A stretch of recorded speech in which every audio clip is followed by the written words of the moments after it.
is an interesting read.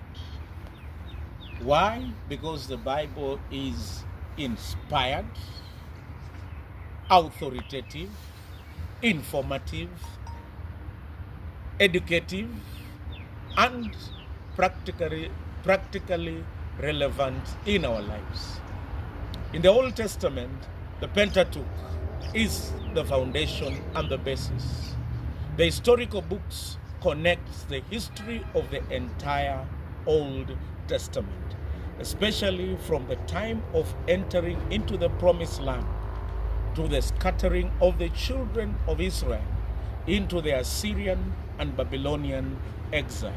But later it tells the story of the return. I was privileged. I was taught Pentateuch by Reverend Deborah Ogeboom from Canada. I was taught historical books by the Reverend Ken Wade from America. And I was taught the prophets and poetic books by Reverend Joseph Rono from Kenya. I have a rich background on the subject matter. But today I want to discuss the poetic books. The poetic books tells us of man's expression to nature under divine instructions, under divine inspiration.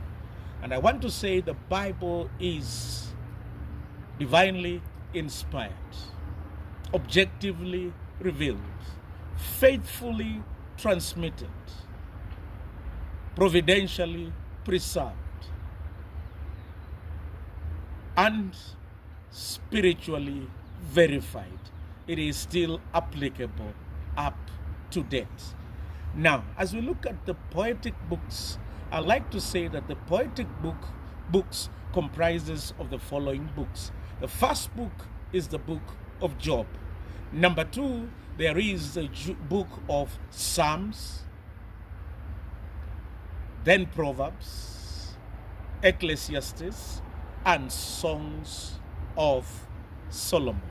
Allow me to examine in a minute all these books. Moses' life is divided into 3. The first part of Moses' life, it tells the story of Moses when he was in the palace.